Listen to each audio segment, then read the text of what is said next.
Bienvenue sur Metal Maniac, un balado d'horreur Québec où je, sous-signé Christophe G, m'entretiens avec des métalleux tripeux d'horreur.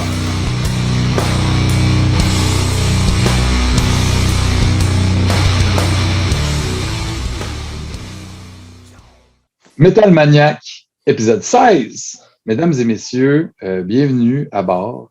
Salut Alex. Salut Christophe. Comment ça va? Ça va, mais j'ai hâte d'être comme toi là, en mode vacances. Chill, on voit là, que je ne suis pas chez nous, je ne suis pas dans mes babelles, je suis chez mon frère, hein, ou en direct du Saguenay. Ben, en direct, en différé, mais en tout cas, on s'en balance. Fait que oui, c'est très feng shui, hein, c'est très épuré, tout ça, ça fait du bien, mais ça fonctionne tellement bien que je suis justement en train d'enregistrer depuis le Saguenay parce que tu as un chandail de Voivode, on en a parlé dans l'épisode numéro 16, mettant en vedette Annick Giroux, fan ultime de Voivode, et son conjoint, partner in crime dans Cauchemar, François Patry, qui sont nos invités du mois. Donc, vraiment content de les avoir eus sur le show, d'avoir eu une belle jasette avec eux pour parler de plein de belles choses, évidemment, de Voivode, de Cauchemar, puis de plein de bands, de plein de films aussi que je connais pas trop, pas assez.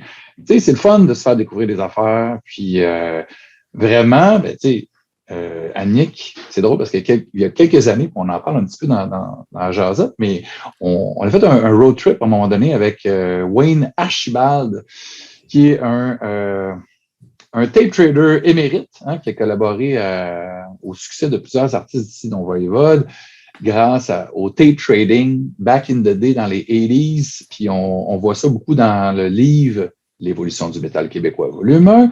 Mm-hmm. Puis avec Wayne puis Annick, on était montés à Jonquière pour aller voir Voivode en 2018. Puis on avait fait les rounds. On est allé montrer l'Alcan, qui a été un peu le décor de l'enfance, de la jeunesse des gars de Voivode, qui a un peu inspiré le post-nucléaire, puis le côté très industriel du band.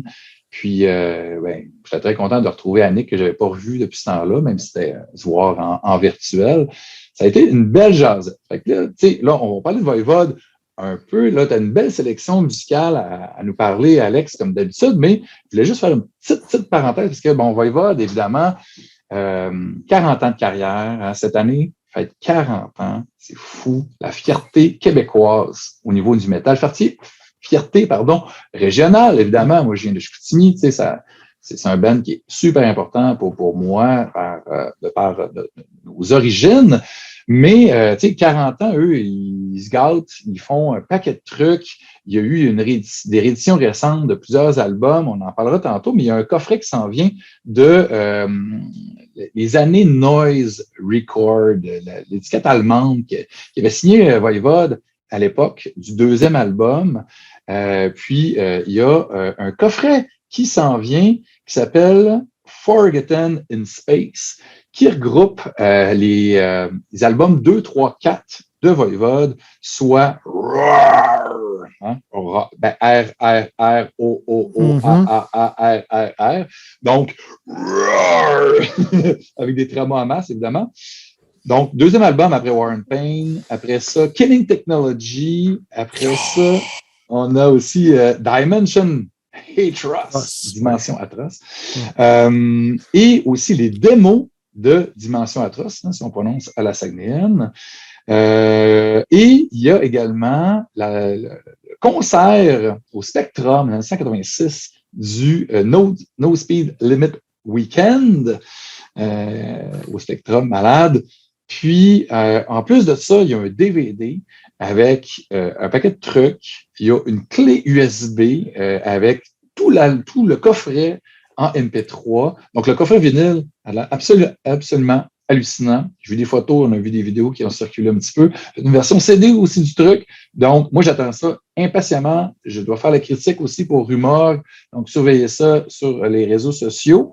Mais en attendant, Alex, dis-moi ce que tu as choisi pour nous parler ce soir. Ben, je vais rebondir sur Voivod un petit peu parce que justement, tu faisais mention dans le coffret Forgotten in Space de No Speed Limit Weekend, le démo, le live, qui est devenu un démo en cassette originalement, qui justement, voilà, voici.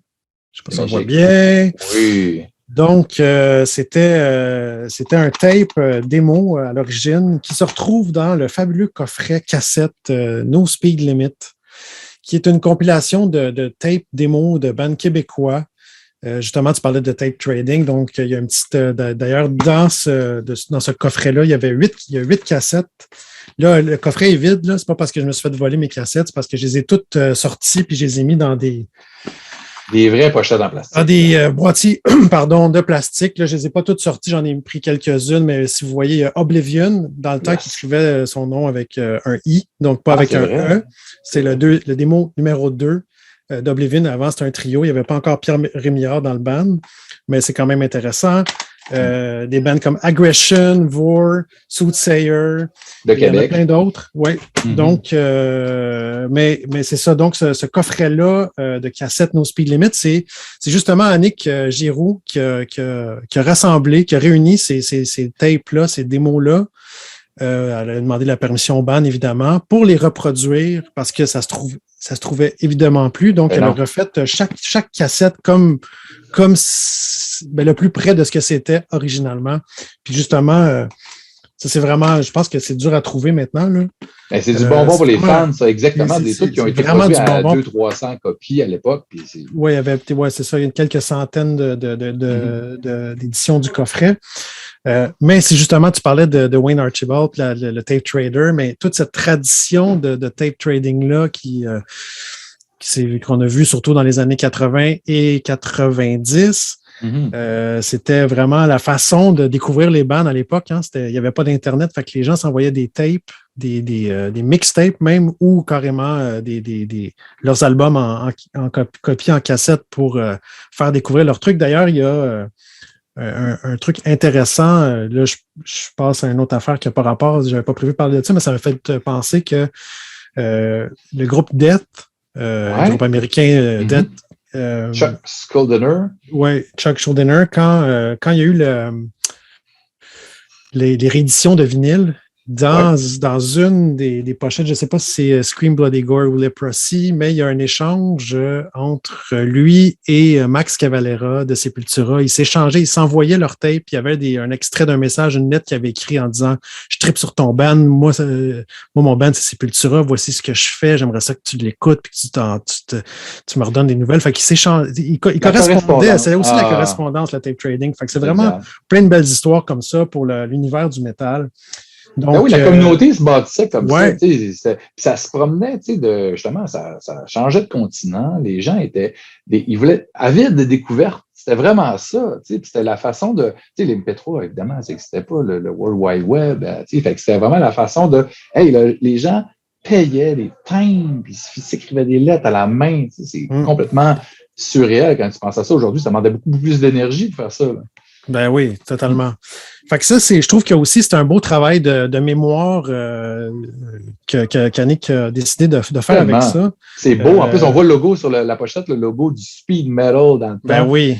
Qui était sur Banzai Records. Oui, Banzai Records, on voyait ce logo-là. Exactement. Puis parlant de travail de mémoire, ou en tout cas, c'est une tradition, le tape trading, c'est une tradition, mais une tradition qui s'est perdue aussi avec le temps. Puis c'est un autre truc que Annick a fait avec son label Temple of Mystery. Elle a sorti une compilation il y a, je vais regarder la date, pour ne me tromper, en 2019, donc il y a 3 ans. Une compilation, ça aussi, c'est une tradition qui s'est perdue au fil du temps. On n'en trouve plus autant qu'avant des compilations, mais c'était une façon vinyle, en plus. En vinyle, même en CD ou en cassette, mais c'était quelque chose qui se faisait beaucoup, par exemple, des labels comme Roadrunner ou Metal Blade, qui sortaient des compiles de leurs écuries, là, de leur Metal Massacre, là, c'est ça qui exactement. Fait découvrir les Metallica, puis les Slayer, puis les Anthrax. Exactement. Puis après ça, toute la vague de death metal old school, il y avait plein de bandes qu'on découvrait comme ça. Donc, elle a sorti cette compilation-là sur son label qui s'appelle Trapped Under Ice volume 1, donc moi, je pense qu'on serait dû pour un volume 2, vu qu'il y a déjà un volume 1. Et sérieusement, c'est une excellente compilation. Le travail de compile là-dessus est vraiment remarquable. Moi, je trouve que c'est une job impeccable. Le choix des bandes, toutes les tunes sont bonnes. Il y a toutes des bands canadiens. Hein, exactement. Oui, toutes des bands canadiens. Cool. On est vraiment dans le métal, doom, heavy metal, old school. Surtout heavy. En fait, on a l'impression d'être dans une espèce d'univers parallèle où on découvrirait Venom. C'est des bandes qui sont quand même récemment Trash. Oui, c'est toutes des bandes récentes. Toutes des bandes récentes, mais qui sont vraiment dans la tradition old school. C'est vraiment chouette comme compilation. Il n'y a pas de temps mort là-dessus. C'est toutes des tunes vraiment le fun à écouter. Bref, si vous il y a sûrement, je sais qu'il y avait une édition cassette aussi qui avait été faite, mais d'après moi, les cassettes sont parties comme des petits pains chauds. Il reste peut-être des vinyles. Allez sur Temple of Mystery. Exactement. Web. Habituellement, c'est à jour. Sur leur page Bandcamp, on peut entendre la compile au complet parce que malheureusement, ou en tout cas, pas malheureusement, ou malheureusement, peu importe, là, mais la compile ne se retrouve pas sur d'autres plateformes comme Spotify. Donc, oui, c'est ça. Donc, en sachant que tu t'allais parler avec Annick et son chum, ça m'a rappelé que ça, c'était vraiment un super travail du côté de leur label qui avait fait cette idée déjà. En tout cas, j'espère qu'on aura d'autres compiles comme ça de leur part. Fait que je leur envoie un petit message. Là, exactement. S'ils peuvent en faire d'autres. Pour vrai, c'est vraiment bien fait. C'est excellent. C'est pas les bandes métal qui manquent au Canada, en tout cas. Non. Puis il y a plein de bons bands intéressants à découvrir. Tantôt, on parlait de Voivode, fait que j'y reviens maintenant à Voivode parce qu'on a parlé de réédition vinyle. Puis là, il y a eu le Record Store Day qui est rendu une grosse gimmick, bien franchement. Quand même. Mais on est content de revoir Nothing Face en vinyle parce qu'il n'y avait pas eu de réédition depuis la sortie de 1989. Avant de parler des bons côtés de cette réédition-là, je vais donner un petit coup de massue. Plusieurs, en fait, parce que le Record Store Day, là, c'était supposé être un événement où il y avait des éditions vraiment particulières, où il y a un travail qui est fait pour la présentation, puis tout ça. Là, on a droit à une pochette pixelisée. Donc, on a pris l'image, puis on l'a juste agrandi. Donc, la résolution n'est pas bonne. Là, ça apparaît pas à l'écran, mais en tout cas... Non, mais c'est vrai. Il y a les images qui étaient dans le CD, qui sont à l'extérieur. Là. En fait, qui ne sont pas à l'extérieur, mais qui sont sur le back cover. Ouais. Qui ont été ratissés par rapport à la grosseur du CD. Puis il y avait une affiche aussi qui était dans le CD. En fait, tu avais les images avec l'autre côté, c'était comme l'affiche. Ça a été remis sur le back cover, ce qui est correct. Mais à l'intérieur, il n'y a aucun liner notes. Il n'y a rien. Il y a juste. Pas d'insert. Rien. Pas d'insert, rien. Juste ça. Avec le vinyle qui est très beau. Qui est rose, qui est comme la pochette, qui rappelle un peu la couleur de la pochette. Ouais. Et je dois dire, par contre, que le remix ou le remastering est bien fait. Oui, OK. Oui, j'avais peur, parce que j'ai vu des commentaires de Voivodians, le groupe Facebook, où il y a plein de fans de Voivode. Il y a des gens qui étaient assez déçus, parce qu'il y avait des petites bulles, certains pressings, des bulles que, justement, quand tu l'écoutais, tu sentais que ça gossait l'aiguille, tout ça. J'espère que je n'ai pas ça sur ma copie. Je l'ai acheté aujourd'hui. C'est très drôle. Aujourd'hui, je suis allé voir mon ami Martin des Groseilliers au magasin Planète Claire à Chicoutimi, qui ship un peu partout aussi. Oui, c'est là que je l'ai commandé d'ailleurs, Planète Claire. C'est là que je l'ai commandé. Parce que lui, il y avait des centaines de copies, je pense. Tout à fait. Comme chez Vidéotron dans le temps, des centaines de copies. Oui, c'est ça. Des tonnes de copies quand il s'agit de Voivode. Mais oui, c'est ça. En fait, souvent, quand les disques sont de couleur avec du swirl, puis des patterns, tout ça, le son n'est jamais aussi précis qu'un vinyle noir parce que souvent, il y a comme une couche supplémentaire. Fait qu'il y a souvent un bruit de fond qui peut être achalant, ou en tout cas. Mais celui-là, il n'y a pas ce problème-là? Ben, moi, en fait, t'as pas trouvé? Ça ne m'a pas dérangé. Des fois, ça m'agace. Dans le cas de celui-là, ça ne m'a pas agacé. Mais je trouvais qu'au niveau de la balance sonore puis de l'équilibre là, entre les instruments puis le mix en général, c'est quand même très, très bien. Là. Ça aurait pu, avec le reste, là, ça aurait pu Être un total. Oui, c'est ça. Mais non, ça vaut quand même la peine, puis c'est quand même pas trop dispendieux, en tout cas. C'est relatif, mais c'est quand même abordable. Mais ça, il aurait pu se forcer un petit peu là, pour. Ben oui, un beau gatefold avec justement les illustrations. On aurait aimé ça avoir un livret. Là. Moi, j'aurais Cela dit dit, 5 piastres de plus. Ben oui, puis c'est pas de la faute à Voivode, là. C'est non, le distributeur ou en tout cas le label qui aurait fait cette édition-là, qui a fait ce choix-là. Donc, c'est un peu dommage, mais quand même, c'est le fun de pouvoir l'avoir en vinyle. C'est un de leurs très bons disques. Album. C'est un classique. Vraiment. C'est ça, un classique qui perdure. D'ailleurs, petite aparté sur Voivode, band qui n'a pas été prophète dans son pays très longtemps. Hein. On en parle maintenant, puis beaucoup plus. Puis on reconnaît l'apport de Voivode sur la scène québécoise, mais ça a pris vraiment du temps avant qu'ici on les reconnaisse. Le band, il faut se rappeler que ça, justement, au début, leur label était en Allemagne, donc c'est un groupe qui a beaucoup marché en Europe. Puis aux États-Unis aussi, il y avait une certaine ouverture. Moi, je me souviens de shows où est-ce qu'il y avait Phil Anselmo qui embarquait sur le stage pour chanter des tunes avec la band. Il était vraiment fan. Puis ici, on est encore frileux de parler de Voivode. Puis il y avait les fans, il y avait la communauté de métalleux qui était déjà... mais ça reste qu'au Québec, c'est des 300 personnes qui vont voir Voivode. C'est pas des milliers. C'est ça qui est un peu dommage dans le truc. Puis là, tu parles de Phil Anselmo, mais même avant ça, là, quand il a commencé à tourner, Metallica commençait aussi. Puis les gars Metallica, ils tripaient sur Voivode. Tout le monde tripait sur Voivode. Il y avait un son tellement unique. Dave Grohl n'arrête pas de parler de Voivode en entrevue. Les Sepultura, Andreas Kisser, ultra grand fan. On a juste besoin de regarder la campagne de socio-financement pour la statue de Peggy Monument. Oui. Il y a plein d'ambassadeurs de fou. Tu as Shane Embury de Napalm Death, les gars de Creator. Ils sont tous impliqués parce qu'ils trippent sur Voivode. Ils ont aimé ça tourner avec ces gars-là. Puis, en tout cas, moi, je suis fier de ce band-là. Je suis content qu'ils commencent à avoir plus de reconnaissance. On en parle un petit peu dans l'entrevue avec Annick, mais on peut leur dire ensemble parce que c'est important. Les Junos, Festival de Jazz de Montréal, tout ça, ça commence à prendre forme. Il va y avoir un documentaire aussi produit par Felipe Balcazar, si je ne massacre pas trop son nom, qui avait eu une campagne de sociofinancement l'année passée. Donc, il faut qu'on parle plus de Voivode. Fait que Voivode. Ah oui, pour vrai.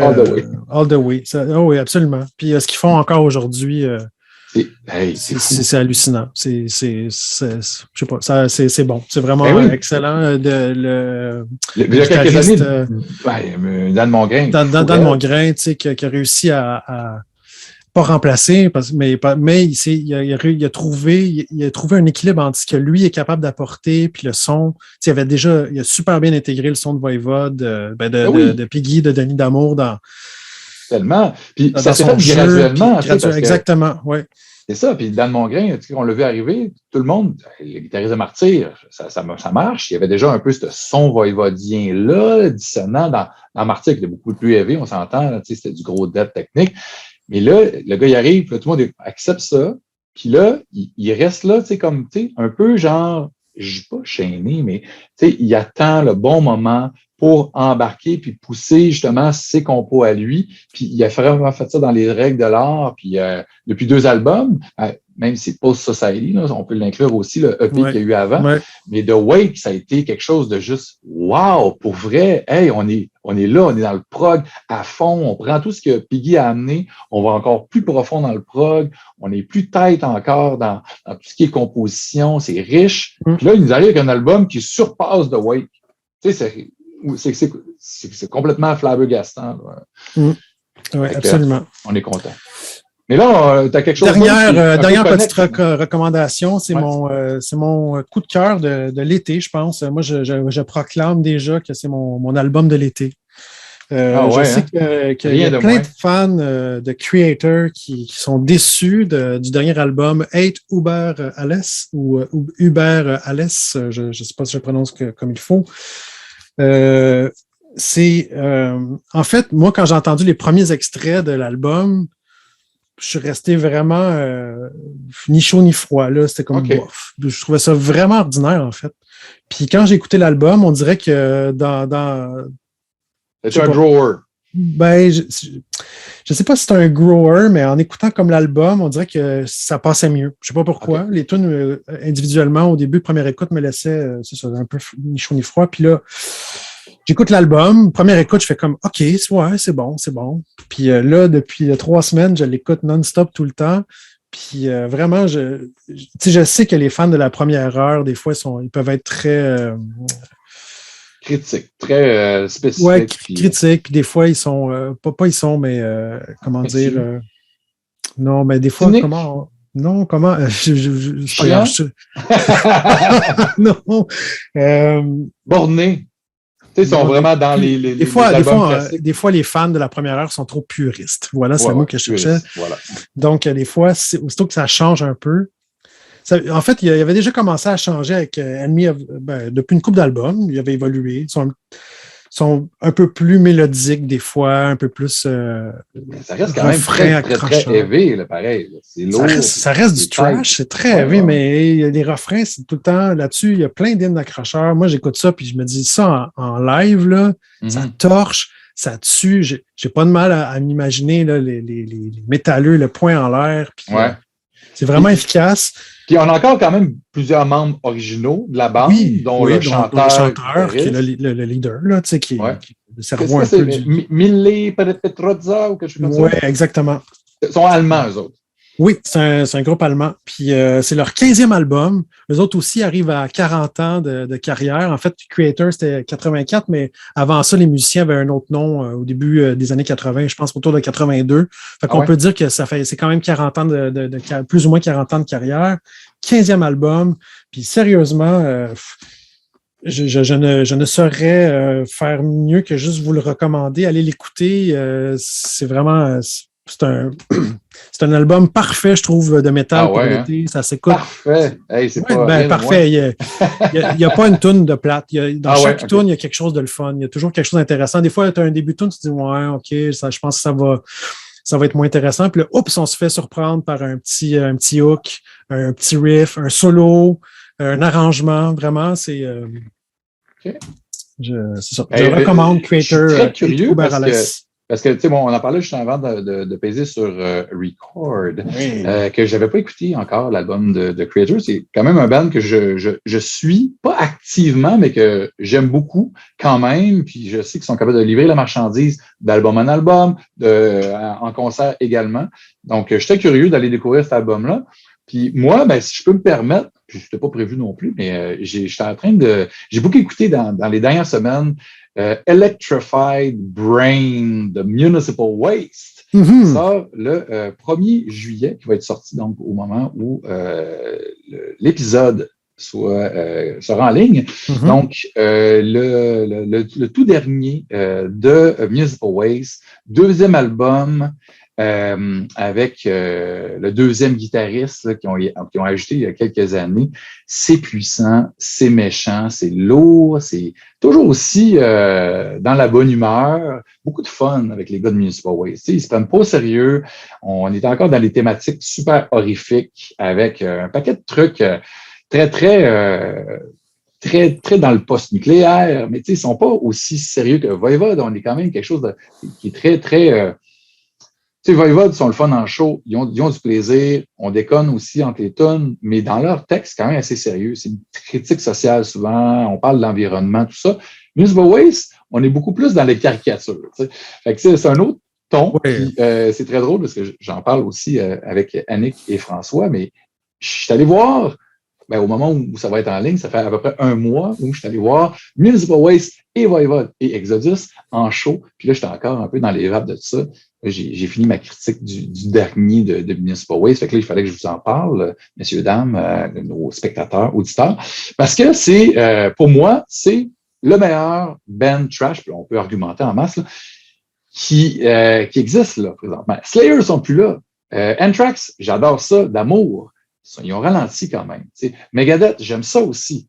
Mais le plus rapide, le plus élevé, pour moi, c'est Municipal Waste. Puis Metallica, on ne peut pas en parler vraiment parce que c'est plus ce que c'était. Même si on peut écouter les vieux albums, mais en tout cas, moi... Municipal Waste en show, c'est un gros party. En tout cas, ça... C'est fou. ça déménage, Ouais, ça brasse, ouais. puis les autres, ils sont, c'est ça, tu le dis, là, ils se prennent pas trop au sérieux, c'est assez humoristique aussi, puis c'est un gros party, là. Exact. Puis, tu sais, eux autres, là, ils incitent les gens à faire du stage diving, tu sais, et puis Circle Pit, ça arrête juste jamais. C'est le seul band où j'ai vu des gens faire du tree diving au Héros Montréal. C'était là, complètement surréel. Tu sais. Puis, un petit coup, hein, pour les gens qui nous suivent, ben, le mois prochain, on va avoir Ryan Waste et Norman Cabrera, qui est le réalisateur de leur vidéoclip depuis quelques temps, qui va être sur le show. Donc, ça va être vraiment très le fun. Le 13 août, pardon, parce que le 13 juillet, ben, c'est aujourd'hui. On parle au futur, parce qu'évidemment, on n'enregistre pas ça le 13 juillet. Donc, cool. Merci, Alex, encore pour ces belles suggestions métal de albums classiques et des nouveaux trucs comme Creator. Moi, je suis bien excité d'écouter ça. Merci, puis bonnes vacances, Alex. Je sais que tu tombes en vacances. Merci à toi aussi. Hein? Oui. C'est l'été, hein, c'est ça que ça fait. Mais on n'arrête pas d'écouter du métal pour autant. Jamais. C'est forever. Donc, sans plus tarder, on vous laisse avec la conversation avec Annick et François de Cauchemar.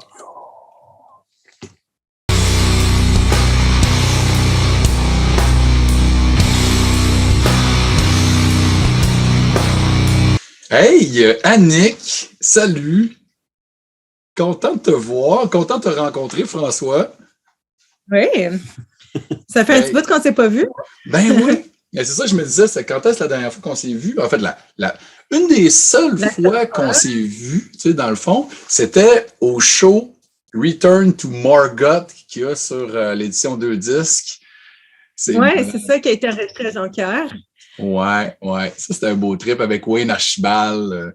D'aller, c'est ça, moi, dans mon route, tu sais, je viens de Chicoutimi, mais, tu sais, de faire le trip, d'aller voir le lac de Bauxite, puis l'Alcan, puis tout le trip va-et-va. Ouais. Tu te rappelles les travailleurs? Les travailleurs là-bas, quand on est allé voir le lac de Bauxite, on s'avait fait dire de partir parce qu'on n'avait pas d'affaires là. Ben non, c'est ça. Ouais. Je comprends pas un attrait touristique comme ça. C'est ça, il devrait avoir un tour guidé de où Voivode a puisé son inspiration au Saguenay. Tu sais, il serait capable de faire, je crois, 5$.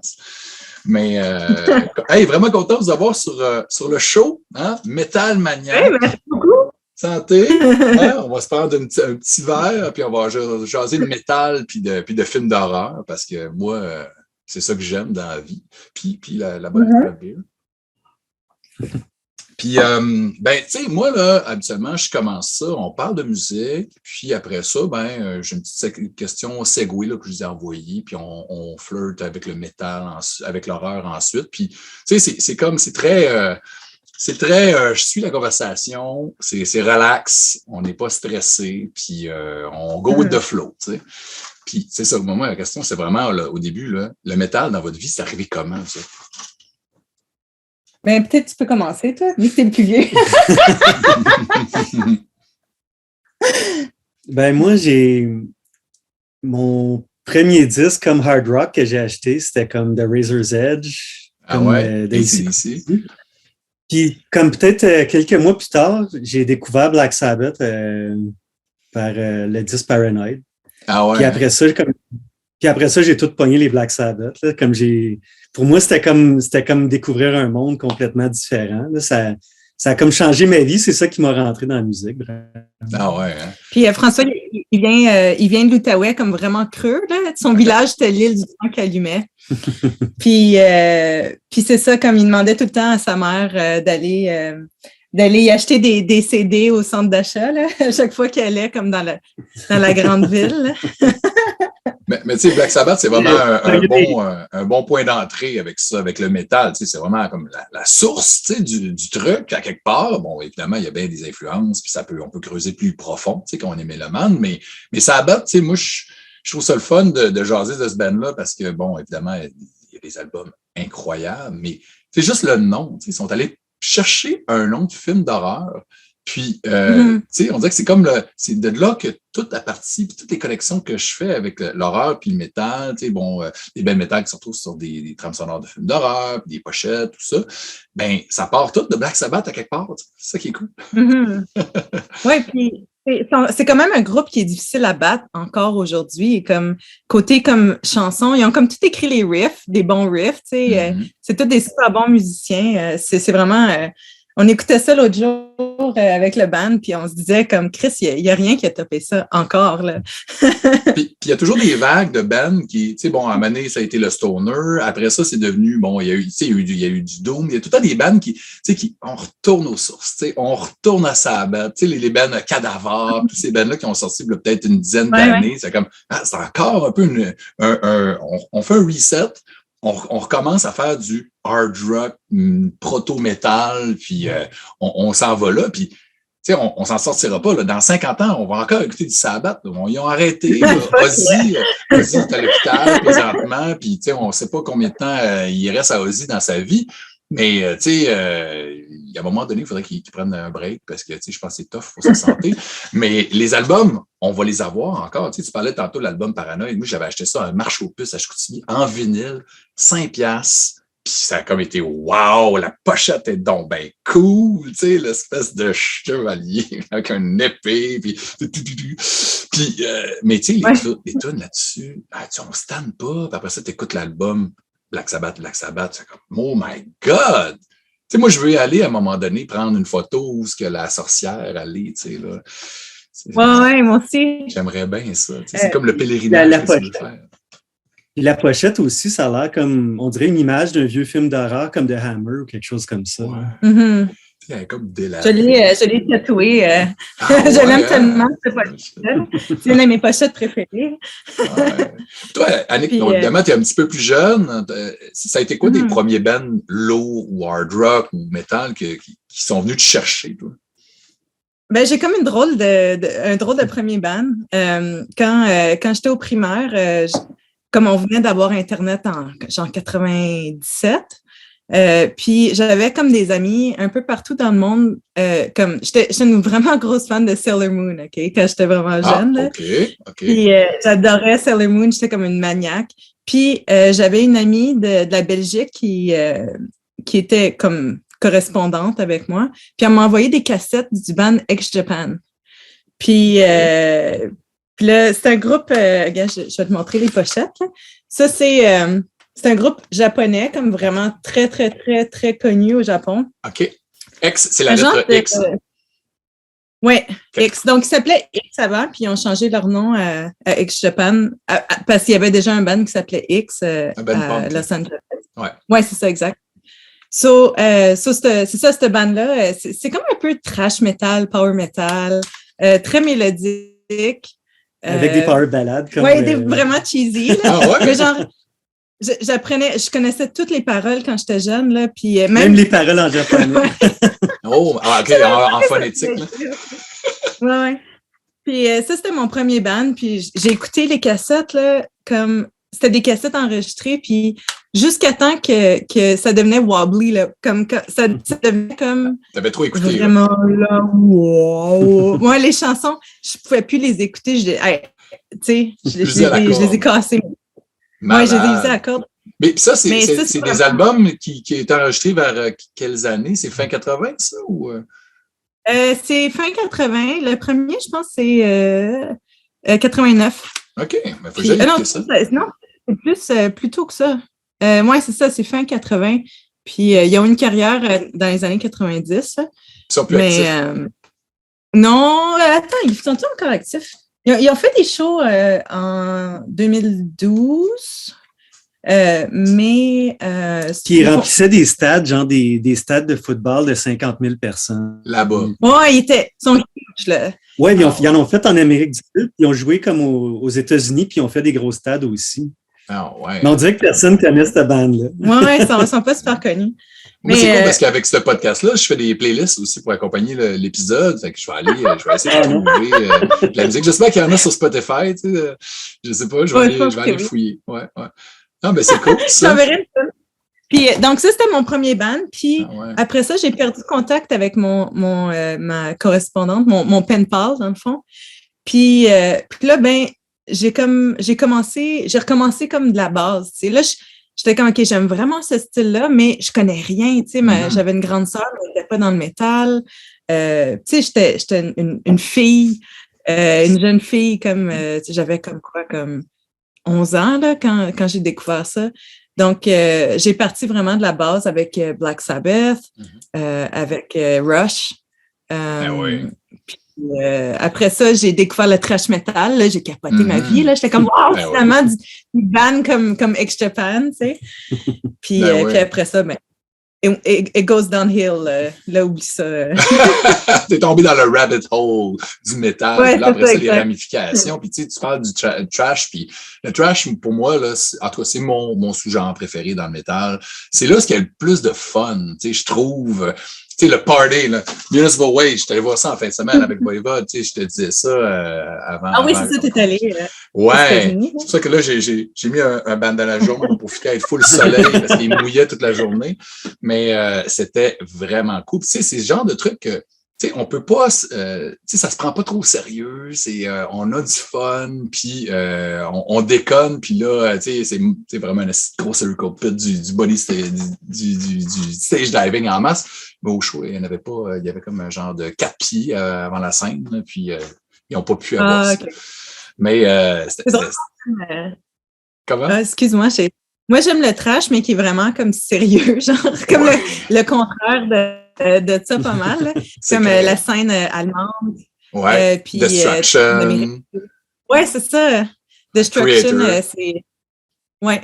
Mais moi, c'est surtout, j'adore Destruction, Sodom. Puis les trucs comme ça. Là. Puis aussi, j'adore la scène d'Amérique du Sud, là, comme Sepultura, comme je parle en ce moment. Là, c'est tellement. Ah oui, mais ouais, ben oui, Morbid Vision. Tu sais, moi, Arise, là, c'est l'album où j'ai fait OK, c'est ça du vrai métal méchant, là.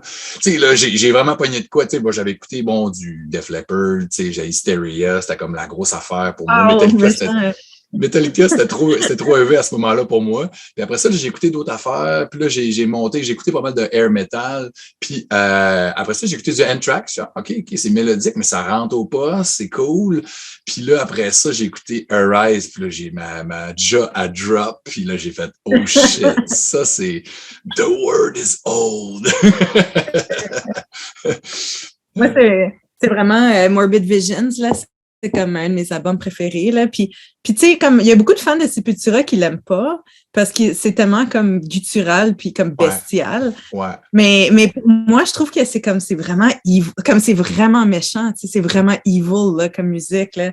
Puis ils sont possédés, les gars, tu sais, sont jeunes, puis là, ils croient vraiment comme qu'est-ce qu'ils chantent, là.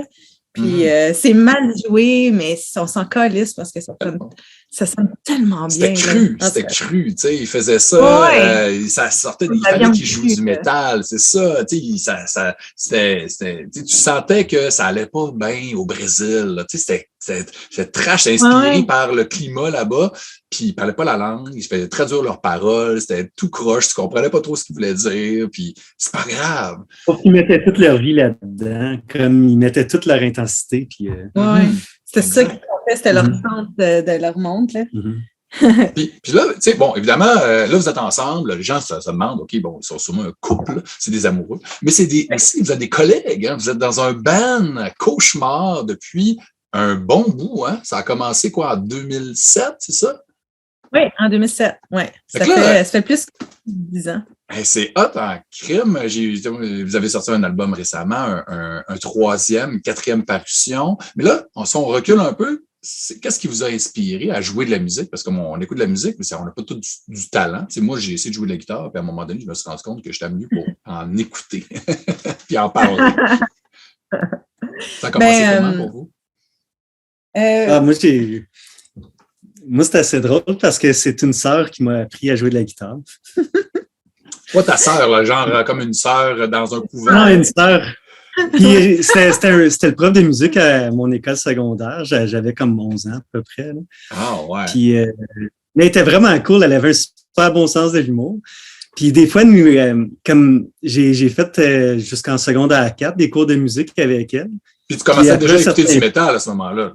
Oui, j'étais déjà dans le métal. Puis mais à un certain point, comme elle me demandait de composer des chansons, puis moi, je jouais comme avec un de mes amis, on jouait les parties comme acoustiques de Metallica, mettons.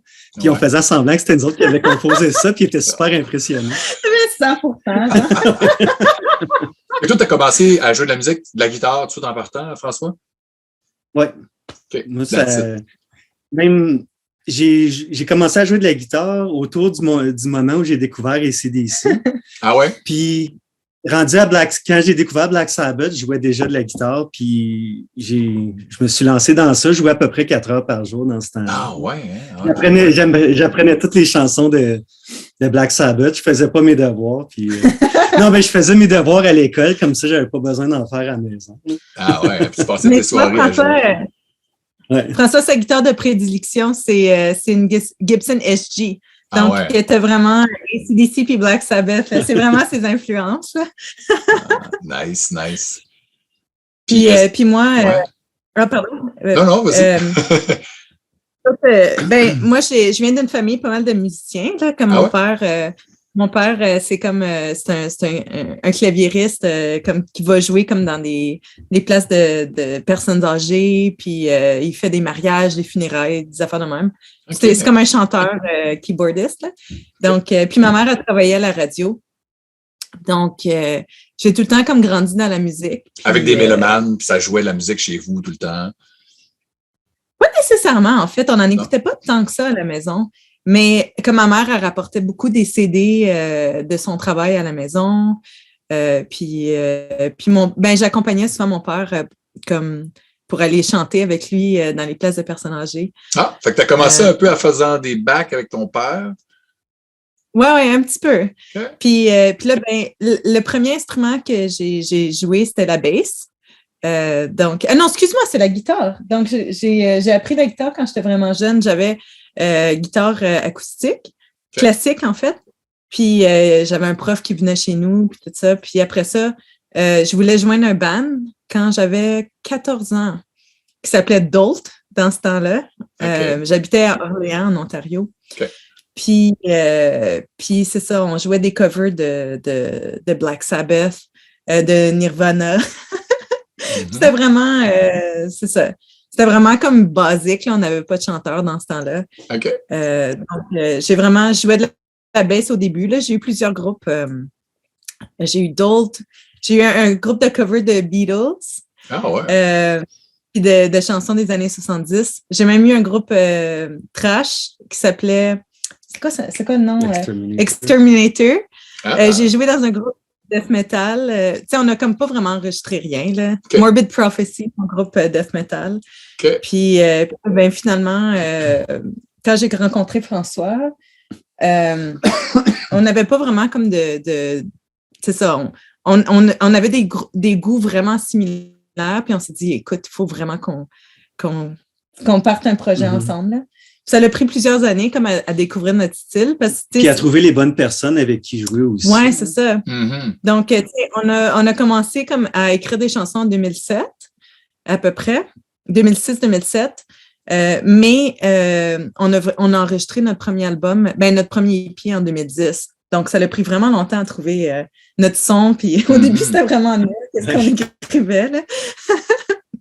On en a scrappé des chansons, là. Puis c'est ça, là, je suis rendue chanteuse dans le band. Oui. La basse, parce que le band Cauchemar, ça a commencé, tu jouais de la basse dans le groupe? OK.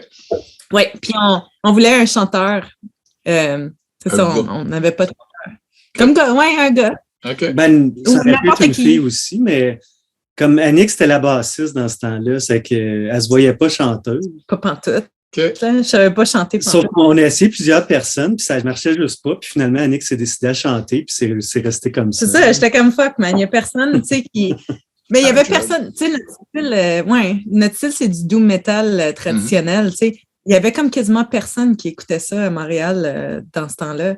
Donc, je me suis dit, je vais le faire moi-même. Tu sais. Au début, c'était pas mal sketchy. Même notre premier EP, tu sais, c'est plus un démo que d'autres choses, là, comme.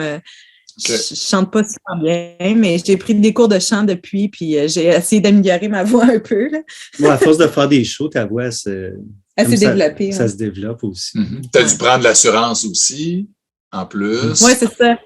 Puis ça blende. J'ai écouté l'album aujourd'hui, là, c'est très cool. Ça sonne, des gros riffs, ça punch. Good job, vraiment. C'est très cool. Puis que c'est le fun aussi avec tu sais, bon, je te connais un peu moins, François, tu sais, avec Annick, tu sais, c'est que t'as fait un paquet de trucs dans le métal, dans ta vie, dans ta carrière, tu sais, de ton moment passé à Montréal, parce que je sais que vous restez maintenant en Outaouais. Oui, exact. C'est ça, en Outaouais. Ça. Ouais. Puis, bon, il y a des gens qui ont sûrement pu te croiser aux Catacombes, où tu étais DJ, hein, en tant que DJ satanique. Puis, il y a un paquet de soirées avec du métal classique, du trash, un paquet de trucs. Avant les shows aussi, souvent aux Catacombes. Les gens peuvent te connaître aussi comme graphiste. Hein? C'est toi qui as mis en page ce beau tome de l'évolution du métal québécois, tome 1.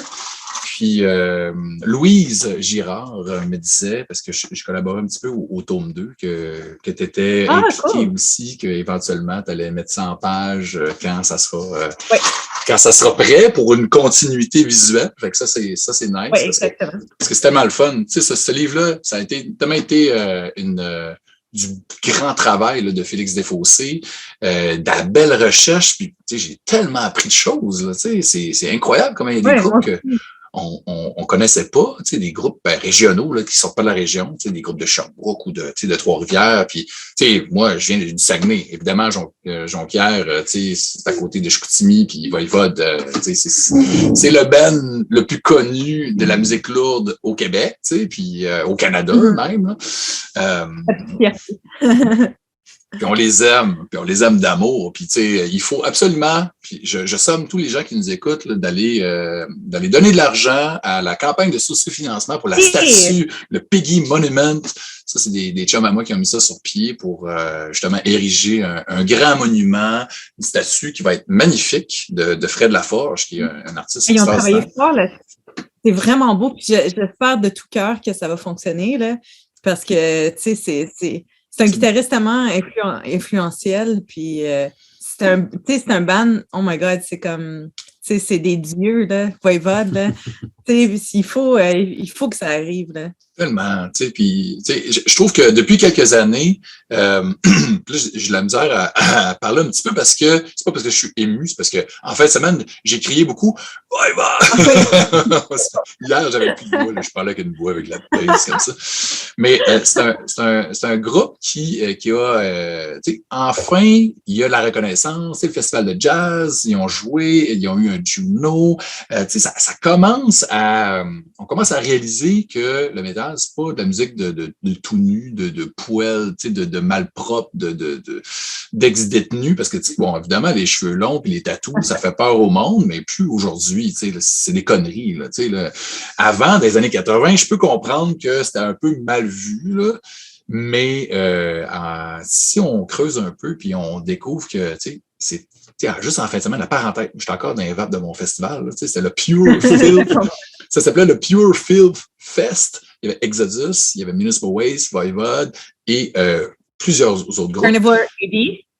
Oui, c'était, évidemment, Peter Steele n'était pas là parce qu'il est parti dans le ciel. Puis ils ont payé un gars qui ressemble comme deux gouttes d'eau. Ça, c'est un petit peu bizarre. Oui, c'est un peu étrange. Il est-tu aussi grand, par contre? Il est assez grand. Il est assez grand, mais il a les cheveux plus longs que Peter Steele. Il a les cheveux, là, je te jure, là, jusqu'aux genoux. Noir, avec le même teint vert que Peter Steele. Je te jure, c'est vraiment eerie. Je comprends pas, mais le gars, il chante quand même bien. Fait que ça marche. Puis apparemment qu'il a street cred. Il a déjà été dans des bands hardcore des années 80-90. Okay. Je connaissais pas. Mais quand j'ai vu des photos au début, j'étais, mais là, pourquoi ils ont fait ça? Tu n'es pas obligé de parler de quelqu'un qui ressemble. C'est comme. C'est pas. En tout cas, anyway. C'est un peu étrange. Ouais. Mais en même temps, comme, tu sais, ça serait étrange que ça serait comme quelque chose, un nain ou je sais pas, comme, je veux dire, comme quelqu'un de vraiment petit puis comme qui ressemble pas, tu sais, ça rajoute quelque chose, là. Parce qu'évidemment, puis encore à côté, c'est correct. Ouais, Un mini carnivore. Parce que tu sais, Peter Thiel, pour les gens qui l'ont pas connu, qui l'ont jamais vu, c'était un type qui mesurait quasiment 7 pieds, avec des bras gros comme des troncs d'arbres. Sa base, c'était pas une strap, c'était une chaîne. Il buvait à même la bouteille de vin, hein, ça avait l'air d'une bière dans sa main. Puis c'était un excellent chanteur, mélodiste incroyable. Moi, je suis un gros fan de Type O Négative. Tu sais. Moi, le premier Carnivore, là, c'est un de mes albums préférés au monde. Ah ouais? Je suis capable sur cet album-là. Là. Comme c'est un album, tu sais, là, comme quand tu veux faire quelque chose d'énergétique, une marche ou Ça punch. la course ou comme l'exercice, là, holy shit, là, moi, ça me rend folle. Là, Quand on fait des parties chez nous, comme vers la fin de la soirée, on écoute tout le temps. Ah ouais? Hein? Ouais, ça rend fou, là. Je me que ça tombe quand j'étais DJ. OK. Mais ça, en fait, le Carnivore, là, tu sais, full disclosure, je connais pas beaucoup de bands. J'en ai écouté, mais moi, j'ai découvert avec Type O Négative, c'était beaucoup plus fini comme truc. Tu sais, évidemment, c'est un style complètement différent, là, tu sais, assez gothique, assez romantique, assez trash aussi, assez suicidaire comme texte puis tout ça, mais avec beaucoup d'humour aussi. Là, il en disait des niaiseries là, dans ses tunes, c'était incroyable. Et le son qu'il y avait... Là, excuse-moi, j'ai pas compris. J'ai dit ça. Il y a plusieurs choses qui passeraient plus aujourd'hui. Hey! Ah non, mais il était politiquement incorrect, mais il est solide. Ah ouais, exact. Il serait cancellé, ça serait pas trop long. Mais ça pour dire que ma grosse parenthèse du show dans la fin de semaine, c'est que, tu sais, je le dis que les métalleux, là, on est des gens gentils, tu sais. Non, mais toute la journée, on est arrivé, puis il y a du monde spontanément qu'on connaissait pas, qui venait nous parler. Tu sais, le monde se parle. Tu sais, puis les mosh pits, bien évidemment, le monde tombe à terre, ça se relève. Tu sais, pour les gens qui ne connaissent pas les métalleux, parce que moi, évidemment, mon podcast est hosté sur Horreur Québec, qui est un site dédié aux films d'horreur. Mais moi, je me fais un petit devoir d'évangéliser le métal, parce que je vois tellement de liens, puis c'est juste bon pour la santé. Moi, le métal, ça me garde en forme, ça me garde sain d'esprit, et ça me garde jeune, je pense, même si ça grisonne un peu ici. Là. Mais ce que je voulais dire aussi, c'est que tu as même un label aussi. Est-ce que vous êtes les deux à gérer ce label-là?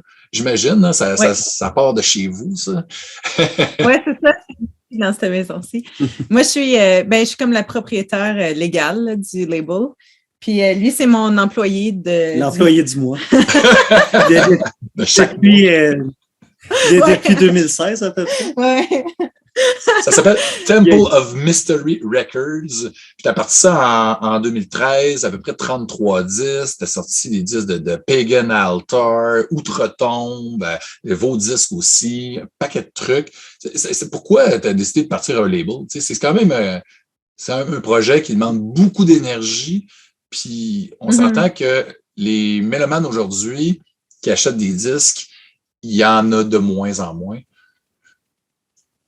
Ben, tu sais, c'est quelque chose d'être DJ ou de faire... J'ai déjà fait un fanzine dans le passé, organiser des shows.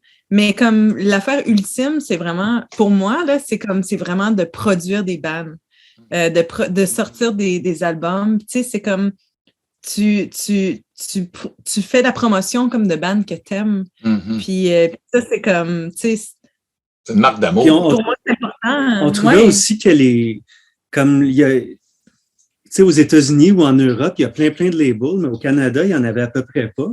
Puis on trouvait que la scène, elle valait le coup de ça. Mais la scène canadienne est tellement bonne. Puis d'avoir, tu sais, comme on a beaucoup de contacts comme en Europe et un petit peu partout dans le monde, aux États-Unis. Donc, c'était juste naturel, tu sais, de commencer un label puis de faire la promotion comme de band, comme canadien. C'est un peu arrivé en même temps que Wings of Metal, à peu près aux mêmes années. Ben, tu vois, comme en 2013, on a vraiment commencé en 2016. 2013, on avait sorti notre propre cassette de Tenebrario. Oui, vraiment, on a commencé le label parce qu'on voulait sortir la cassette de notre premier comme LP. Oui, c'est ça.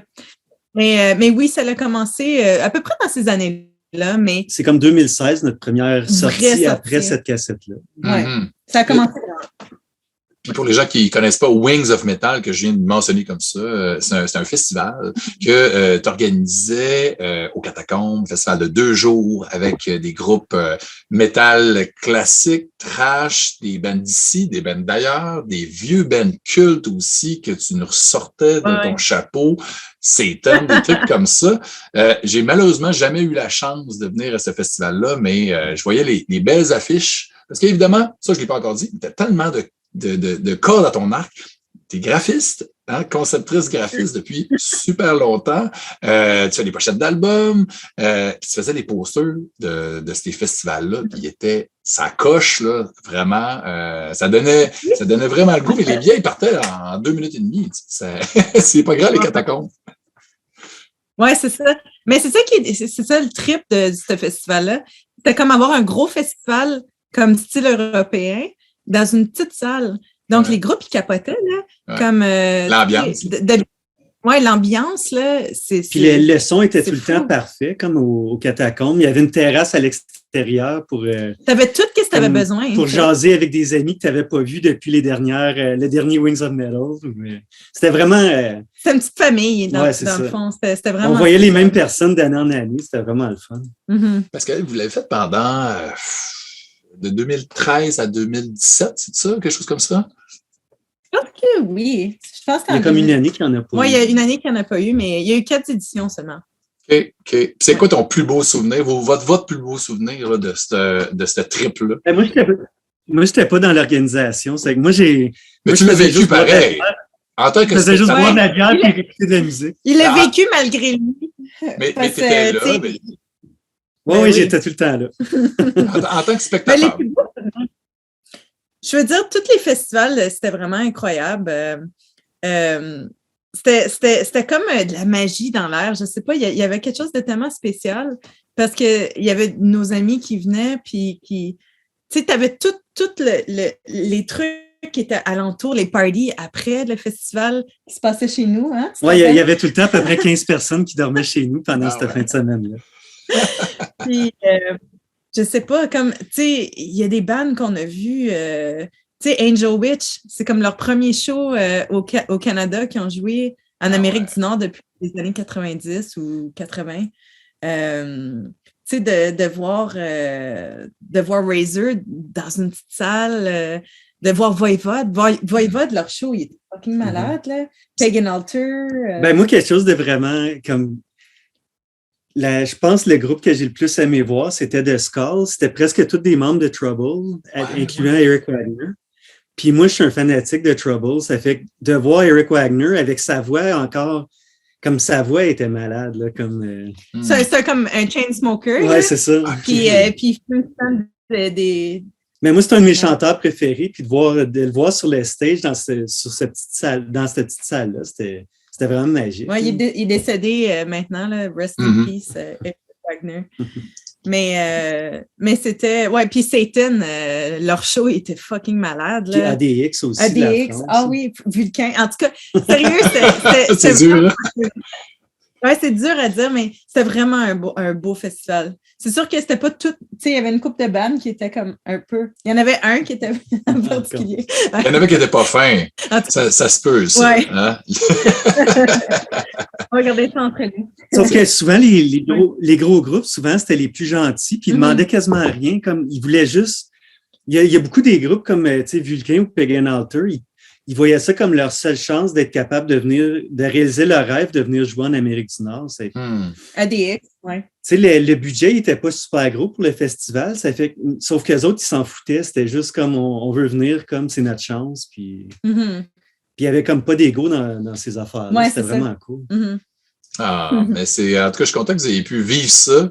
Surtout que, les catacombes, c'était vraiment, c'est un endroit très, très chaleureux, c'était le fun, l'ambiance, les gens étaient fins. C'est d'ailleurs qu'on n'a plus ça à Montréal, que ça a dû fermer pour probablement une histoire de loyer, je pense, hein, c'est ça. C'est parce que le bâtiment, il était en état de décrépitude. Ouais. Et puis, genre, il n'y avait pas l'argent pour le rénover. Mais c'était une location, donc le propriétaire, il ne voulait pas mettre d'argent là-dedans. Là. C'est drôle, c'est Voivode qui a fermé la place aussi. Hein? Oui, c'est un des derniers shows. Il y a eu un show après ça, mais ce show-là, t'étais-tu là? En 2019? Non. Ça, là, c'était une soirée de la mort, là. C'était tellement hot, là. Ouais. En tout cas.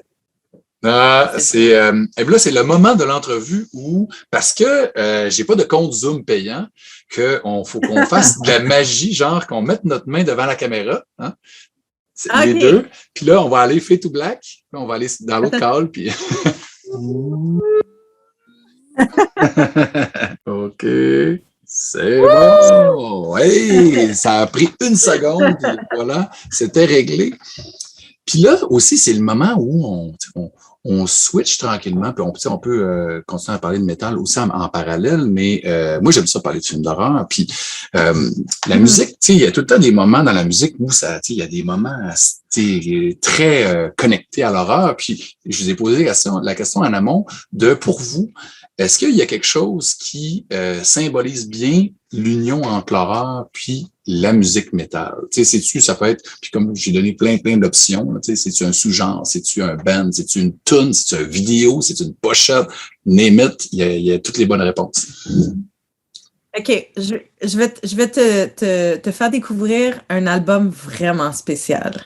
Puis ça, c'est un album qui est comme un secret un peu bien gardé. Ah ouais? C'est, oh my God, c'est comme un de mes albums préférés au monde. Puis, celui-ci, c'est une pochette vraiment laide. On dirait que c'est comme un projet d'école de genre un gars de 6e année ou quelque chose. Mais c'est un groupe, ça s'appelle Black Hole, l'album Land of Mystery. Puis, c'est un groupe italien des années 80. Donc, cet album-là, je pense qu'il date de 85. C'est 85. Puis, c'est comme un film d'horreur italien, mais en musique. Donc, c'est du doom metal traditionnel, mais vraiment weird, avec des synthétiseurs, des accordés, des petites cloches, des fantômes. C'est comme du Goblin un peu, là. Oui, c'est pas mal influencé. Il y a sûrement une influence. Hein. Goblin, mélangé avec du Black Sabbath, mais c'est fucking weird, là. Puis check les gars comme ça. Aïe, aïe, ils sont vraiment cool. C'est comme... tunique bizarre, c'est pas très métal. Là, la production est vraiment spéciale. On dirait vraiment que ça a été enregistré dans un donjon. Ah ouais. Ouais. Puis ça sonne comme un VHS, genre. C'est vraiment... sérieusement, faut t'écouter cet album-là. Ça, c'est comme... C'est l'album ultime, là. Ça a l'air incroyable, mais t'as découvert ça comment? T'as trouvé ça où?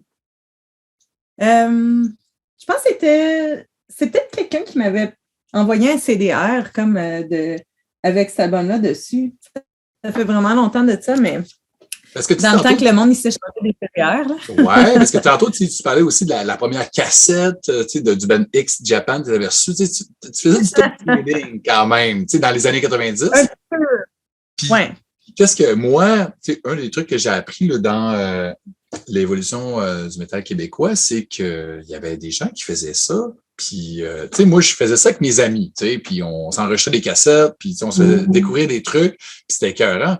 Mais moi, j'ai jamais pensé que tu pouvais correspondre avec des gens de partout, puis dire, hey, moi, j'ai acheté tel album de tel groupe, tel démo, ça te tente-tu de l'écouter? Je vais t'envoyer une cassette, puis Wayne, il faisait ça, puis il a été instrumental en faisant signer des bands, Voivode, lui, il a spreadé le word, puis je trouve ça comme tellement incroyable que ça existait, ça, cette espèce de monde parallèle, de tripeux, Oui, puis ça l'a vraiment fait, comme le groupe Exciter d'Ottawa, eux autres sont devenus populaires à cause du tape trading. Il y a plein de bands comme Voivode. Ça a été vraiment, jusqu'à l'arrivée d'Internet, ça a été le moyen pour les bands underground de se faire connaître. Tu sais, même si c'était extrême ou tu sonnais comme la merde, il y avait tout le temps des gens pour apprécier ton... C'est vrai. Pour apprécier ta merde. Mais c'est un peu comme les films d'horreur, non? Comme quand il y avait des films d'horreur comme que tu enregistrais sur VHS, puis là, comme genre, t'es rendu aux générations, 5e, 6e génération, puis c'est vraiment laid, mais tu t'en calisses parce que c'est un film rare, tu sais. Oui, c'est ça, film culte que toi, t'as, ou tu sais, qui est interdit dans 18 pays, puis moi, ce que Annick me dit, c'est que elle est peut-être un petit peu moins fan de films d'horreur que toi, François, que c'est toi dans le couple, le gars qui aime ça, les films d'horreur. Ça a commencé comment pour toi, François, ton amour pour l'étrange? Ben moi, je pense que c'est à travers, comme à partir de Black Sabbath, je sais pas trop comment, je suis rentré dans H.P. Lovecraft. J'ai toujours aimé, comme c'est encore dans l'horreur, mettons, ou le fantastique, c'est encore mon auteur préféré. Comme j'ai toujours aimé comme ces mondes, comme avec d'autres dimensions, puis toutes ces affaires-là. Puis on dirait que dans les films d'horreur, moi j'ai toujours cherché plus. Comme je voulais des films qui avaient de l'air de qui ressemblaient à du Lovecraft un peu. Est-ce que les adaptations de ces histoires, tu les as visionnées? Est-ce que tu les cherchais? Tu sais, les Reanimator, From Beyond, puis toutes ces histoires-là qui ont été adaptées des années 80? Ben, j'en ai vu, puis j'ai toujours été un peu déçu. Parce que pour moi, c'était pas aussi cool que qu'est-ce qu'il y avait décrit sur les pages. Qu'est-ce que tu avais dans ta tête? Ouais, c'est ça. Sauf que moi, ce que j'ai trouvé qui me rapproche de ça, comme de Lovecraft, c'est plus les vieux films d'horreur, genre, tu sais, j'écoute des affaires comme je suis un gros fan, un de mes films d'horreur préférés, c'est comme Nosferatu. Ah ouais. Qui date de c'est comme 1922. 22, sauf que c'est tellement comme dans ce temps-là, il n'y avait pas. Tu sais, il faisait les effets spéciaux d'une façon un petit peu boboche. Ben oui, c'était artisanal. C'était artisanal, sauf que... Ah oui, ça c'est la version des années 80. Ça. Ouais, celle de Murnau, le film allemand. Et lui, ça, c'est Werner Herzog, là, avec Isabelle Adjani, puis Klaus Kinski. Là. Il n'a pas besoin de beaucoup de make-up. Là. Non. Mais c'est ça, moi, j'ai toujours cherché plus. Comme j'écoute des films avec comme ça me dérange pas des films d'horreur comme avec du gore ou des choses de même ou des zombies, mais moi, j'ai toujours été plus dans les affaires plus atmosphériques. Comme, ouais, OK. Les vampires, puis les... c'est pour ça comme... des films plus de fantômes ou... je sais pas... J'essaie de penser à mes films. Des films préférés. Est-ce que tu es plus dans les trucs de possession ou les exorcistes ou des trucs comme ça ou pas tant? Moi, j'adore l'exorciste le film des années 70. Mm-hmm. Je sais pas, moi, c'est vraiment c'est l'ambiance. Comme j'adore les films de Hammer, les films les films de Roger Corman avec Vincent Price des années 60. Les films de Poe. Ouais, c'est ça, comme avec les... Mask of the Red Death. Ouais, comme j'ai jamais la vu couleur, ça. Il est fucking bon. Ouais. Comme il jouait beaucoup avec les couleurs dans ce temps-là, puis avec la brume, puis souvent, c'était enregistré c'était comme filmé dans des studios. Ils montaient tous les décors comme ça, sauf qu'ils faisaient des affaires extraordinaires, je trouve. Mm-hmm. Ouais, c'est ça. Ils jouaient beaucoup avec les éclairages, puis avec la fumée, puis le clair-obscur.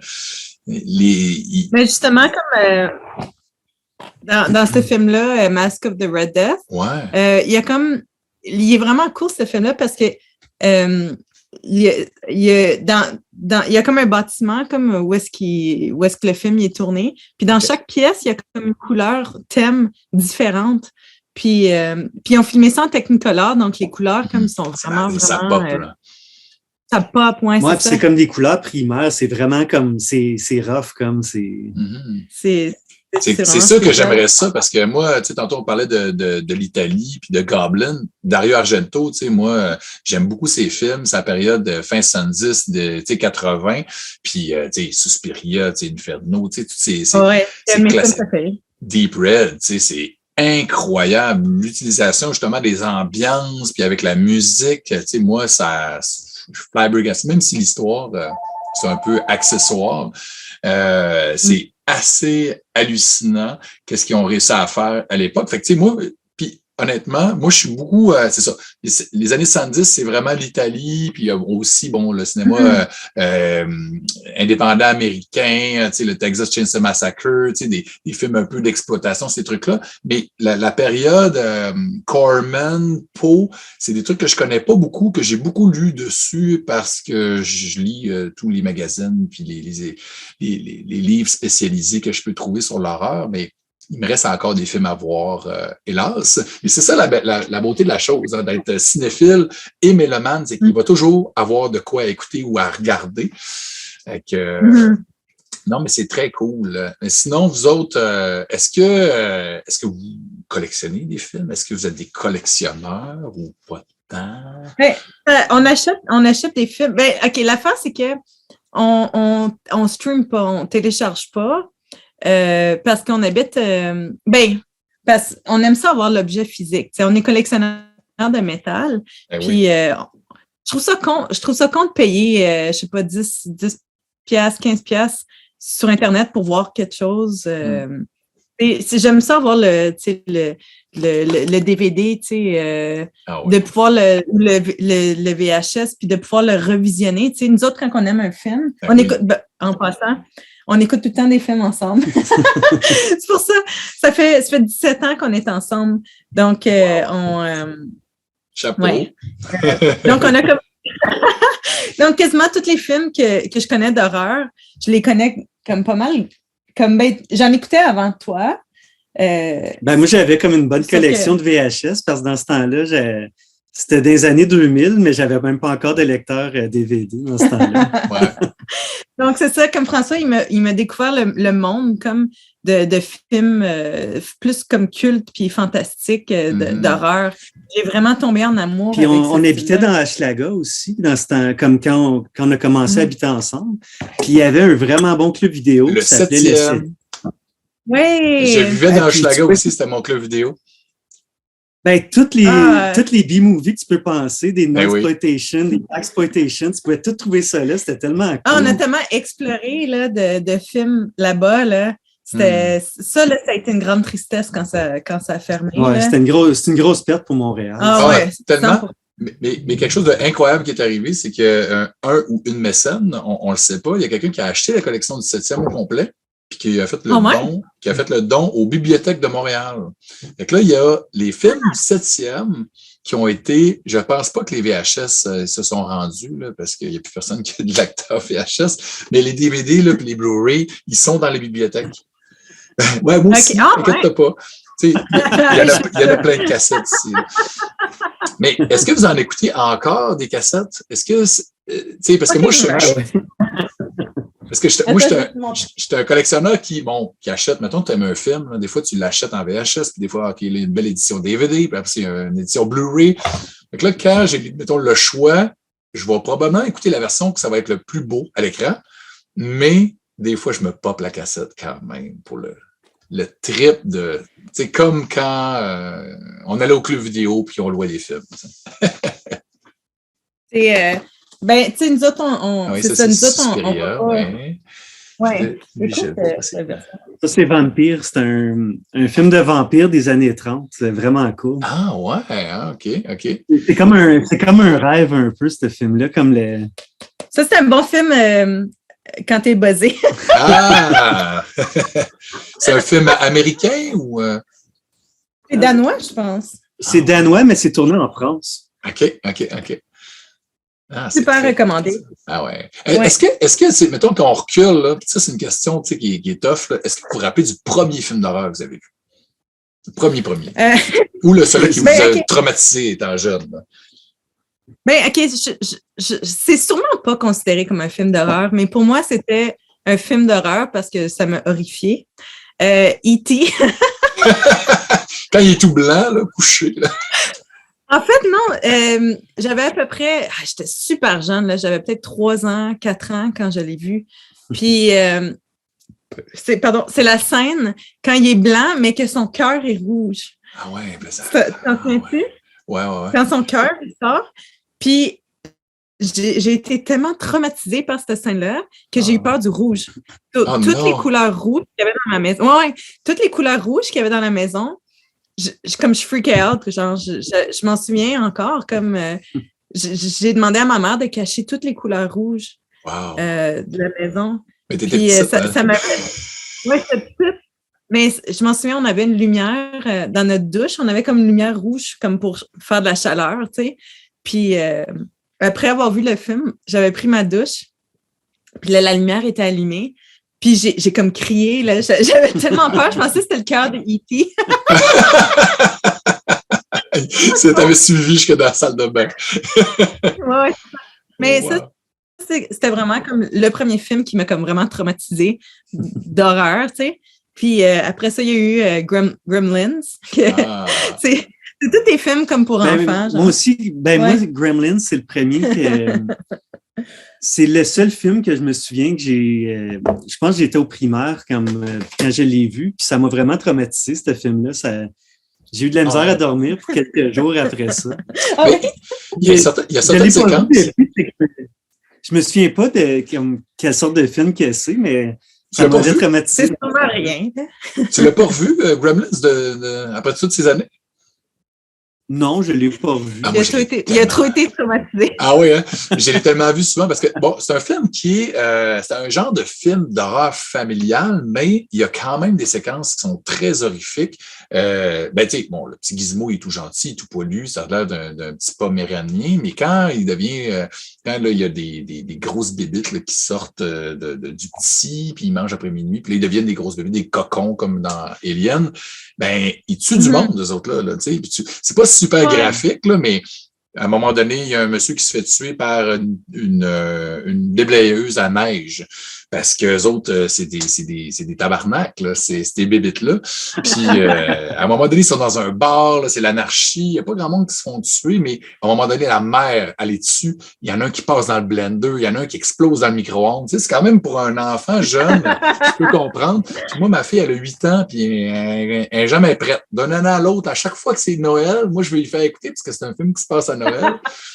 C'est vrai, elle devrait l'écouter à Noël. Hey, c'est vraiment bon. Gremlins, là, moi, là, pour vrai, là, c'est dans mes films, mes souvenirs d'horreur jeunesse préférés. Mais moi, le film qui me traumatisait quand j'étais petit, c'était Hurlement, The Howling, un film de loup-garou, du même gars qui a fait Gremlins. Puis ça, j'ai capoté, là, j'ai pas dormi de la semaine. Ça a comme vraiment là, traumatisé. J'avais genre 5 ans, 5-6 ans. Puis dans la même période, il y a eu Poltergeist aussi. Puis Poltergeist, je pense que c'était pire parce que tu sais, des fantômes, des possessions, tu sais, des affaires qui bougent. Puis ouais. J'ai vu aussi Alien, comme quand j'étais vraiment jeune. Puis, mais je sais pas pourquoi ça m'a pas fait vraiment peur. Comme... je trouvais ça plus fascinant que d'autres choses, comme je regardais ça j'étais plus vieille là, que quand j'ai vu E.T. Mais je trouvais ça vraiment comme beau, comme de la façon que les effets spéciaux, puis tout ça, comme tu sais, comme c'est tout dégoulinant, puis tu sais, c'était fait analogue dans ce temps-là. Je pense qu'ils utilisaient comme des machines ou en tout cas. C'était vraiment c'était du maquillage, hein, tu sais, vraiment, là. Puis, bon, peut-être que les gros plans de la bouche, là, qui sort comme ça. Oui, c'est ça, quand ça sort.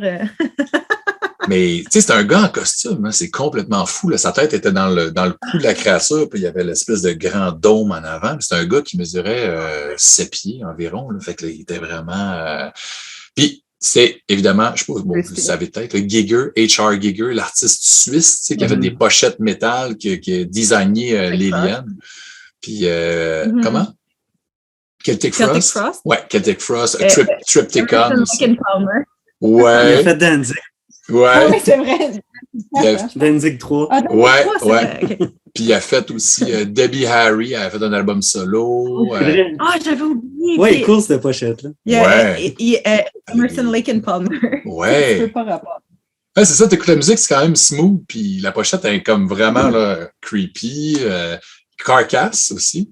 Heartwork, c'était lui. En tout cas, moi, je suis un fan fini de Giger, là, puis c'est encore une autre connexion fascinante. Est-ce que vous autres, dans votre cinéphilie, là, puis je parle peut-être plus à François, là, mais toi aussi, Annick, est-ce que vous suivez des réalisateurs? Est-ce que il y a des ou des franchises? Est-ce qu'il y a des trucs OK, le nouveau film de, mettons, Alien ou un nouveau film de tel réalisateur, John Carpenter, je vais l'écouter quand il va sortir. Est-ce que c'est quelque chose que vous faites ou pas tant que ça?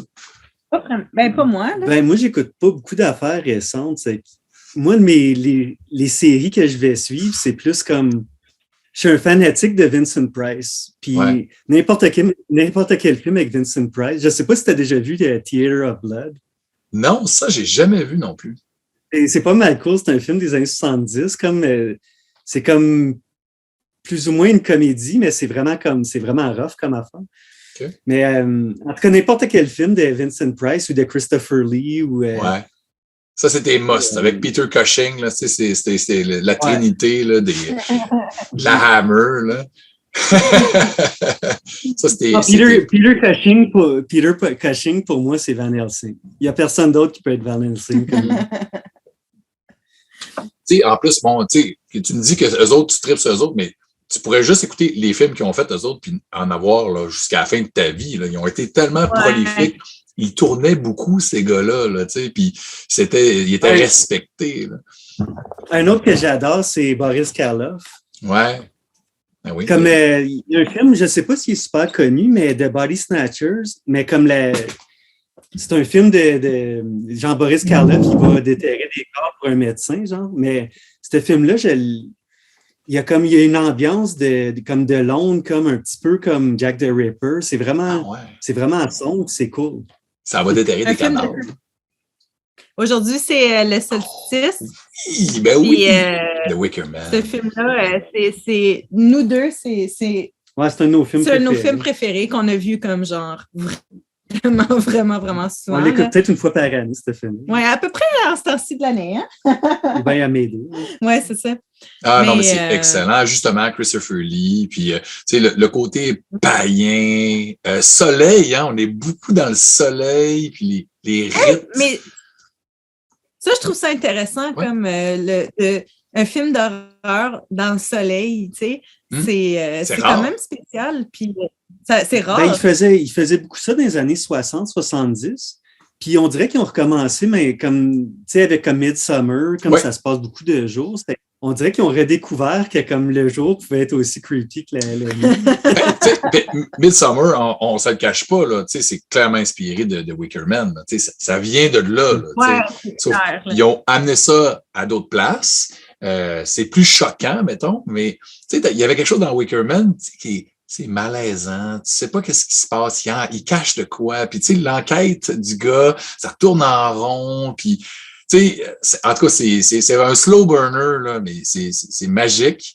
L'imagerie du Wicker Man est malade, tu sais, c'est tellement beau, ça, là, tu sais, Burning Man, c'est clairement inspiré de ça, tu sais. Comment? Ouais. Ce que j'aime aussi, c'est que dans ce film-là, il n'y a même pas vraiment de méchants, comme... Non? Les personnes... ben, je veux pas faire de spoilers. Mais tout le monde l'a vu. Mais les païens, les païens, c'est même pas des mauvaises personnes. Ils font juste comme leur sorte de religion. Oui, c'est ça. C'est ça. Quand tu te mets à leur place, ben, eux autres, c'est comme ça que ça fonctionne. C'est un peu comme des Amish. Ils sont vraiment isolés, c'est sectaire. C'est comme ça que ça se passe sur cette île-là. Puis si tu es un outsider, désolé, mais... ça ne marchera peut-être pas. Et je ne sais pas si vous avez vu le remake qu'ils ont fait avec Nicolas Cage. Là. Non, je n'ai pas vu. Je ne l'ai pas vu non plus, mais apparemment que c'est une abomination. Mais tu sais, la face, c'est que tu ne peux pas comme refaire un film comme ça. C'est tellement parfait. Puis c'est un thème qui est vraiment 70s. C'est normal que ça ait marché dans les années 70. Oui, c'est ça. Tu avais le gros côté commune. C'était le peace and love, les hippies, là, c'était ça qui se passait. Puis, apparemment, il n'y avait vraiment pas un gros budget là, pour ce film-là. Comme c'était quasiment comme... Ils n'ont tellement pas payé beaucoup les gens. C'était quasiment tous des bénévoles. T'sais. Ah ouais. Puis... mais ça a tellement bien sorti, là, en tout cas. Moi, ma scène que j'adore, c'est la fin, avec le soleil. OK, la fin, oui. Ouais, avec le soleil, comme quand il se couche, tu sais, puis en tout cas, puis le bonhomme, il se fait brûler, là, c'est parfait, là. Ouais. En tout cas. Ah non, mais il y a des scènes anthologiques comme la scène de la danse, la fille qui danse derrière la porte, là, tu fais comme, qu'est-ce qui se passe? Ah oui, cette scène-là est malade, là. Puis la musique dans ce film-là aussi était écœurante. Ah oui. Ah oui! Et j'ai déjà... Ça fait que j'ai prêté ce film-là à un de mes boss. Oh, il a dû être perplexe. Oui! Comme il me l'a redonné, il était comme... Je pensais qu'il était pour aimer ça, mais il a été comme un peu traumatisé par le film, là. Ben, c'est pas pour tout le monde, hein, parce que c'est ça, si tu t'attends qu'il va y avoir de l'action puis du gore, puis c'est un film d'horreur, ben, c'est pas ça que t'as. C'est vraiment quelque chose d'ambiant, puis c'est ça, l'espèce de malaise, hein, qu'est-ce qui se passe, qu'est-ce qu'ils font, c'est quoi qui, parce que c'est l'intrigue. Vraiment. Oui, c'est ça, c'est l'intrigue. Puis pour moi, comme un bon film d'horreur, il y a de l'intrigue, c'est très psychologique, c'est très atmosphérique. Puis c'est ça comme qui est horrifiant pour moi, comme personnellement. Ça vient te chercher, puis c'est quelque chose qui va rester dans ta tête pendant longtemps. Puis, tu sais... Quand il ne donne pas tout cuit dans le bec, tu sais, comme il faut que tu te poses, tu te poses des questions en regardant le film, puis le film finit, puis il n'y a pas toute la résolution. Là, tu fais comme, qu'est-ce qui se passe après? Puis c'est ça qui est le fun. Tu sais. Puis tantôt, on parlait de Midsommar, puis ça, c'est vraiment le fun qu'ils sont venus. Tu sais, bon, Ari Aster, il avait fait Hereditary avant, je ne sais pas si vous l'aviez vu. Hereditary. Je l'ai vu, mais je m'en souviens pas. Mais c'est pas grave. Ça fait longtemps que j'avais pas été estomaqué par une scène. Ma fille est allergique à des noix. Elle a déjà fait un choc anaphylactique à un moment donné à la garderie. Puis tu sais, c'est le pire moment de ma vie, là. Fait que le film Hereditary, il y a une séquence où la jeune fille a un choc, là, tu sais, elle a mangé des noix du gâteau, là, puis là, moi, j'étais tout seul, puis ma femme était couchée, ma fille aussi. Là, j'écoutais le film très tard le soir, puis là, il y avait ce moment-là, puis là, j'étais super dedans. Puis, en tout cas, vous vous rappelez pas de ce bout-là, là, mais pendant que la fille, elle a son allergie, il arrive quelque chose d'autre, là, qui te prend par surprise, là. Puis, j'ai eu le souffle coupé, puis peut-être parce que ma fille était allergique, tu sais, ça... J'ai comme fait « Oh my God! » Je l'avais pas vu venir. Tu sais, des fois, quand ils te réussissent à te saisir comme ça, puis moi, je commence à être assez endurci, là, tu sais, j'en ai vu en masse. Ouais, ben, je dirais pas blasé, mais des fois, je les vois venir, tu sais, là, il y a certains trucs, là, c'est comme... Ou des cheap jump scares que le chat, il saute par la fenêtre, tu fais comme sérieux, là, tu sais, c'est pas un vrai scare, ça. Mais sinon, tu sais, vous autres, tu sais, tantôt, tu me disais, on aime ça écouter le format physique. Là, vous restez comme assez loin, il n'y a plus de club vidéo. Qu'est-ce que vous faites pour écouter vos films? Vous les achetez? Vous les commandez? Il y a 3 façons. On écoute toutes les mêmes films. Oui. Mais ça, c'est confortable, c'est écouter des films qu'on a déjà vus. C'est tellement le fun, tu sais. On a un club vidéo, en fait. Ah oui? Mais c'est... ça existe encore dans les villages. Chez nous, oui. On a notre dépanneur. Notre dépanneur du coin, il y a encore des VHS. Pas des VHS, excuse, des DVD. Okay. Mais, est-ce que vous en louez? Ça, tu peux en louer. Ben, on en a loué. Ça fait un bout de temps, on en a loué une couple.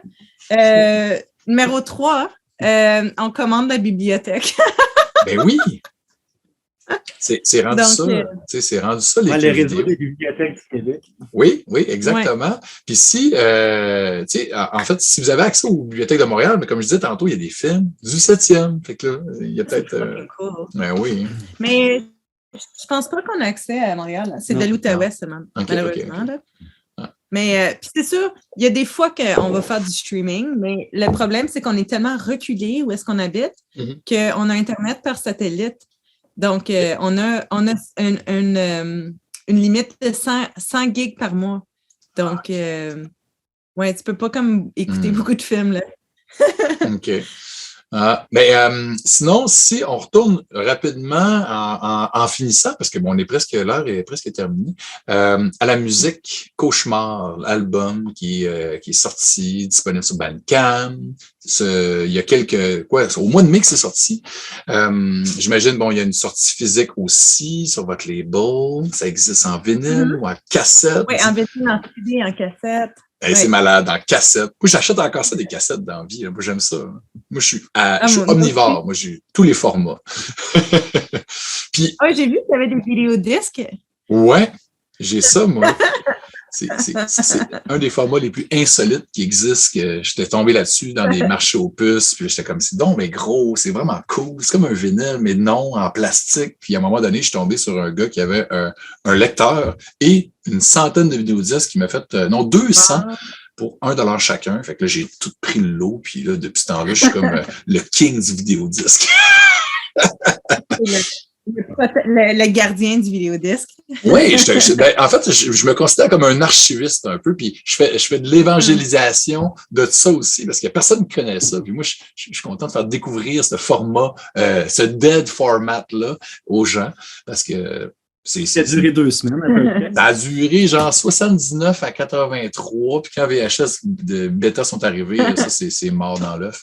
Mais moi, la question que je voulais vous poser, c'est est-ce qu'il y a des spectacles qui s'en viennent pour vous autres? Est-ce que vous allez venir faire un petit show à Montréal, mais bientôt? Là? Oui.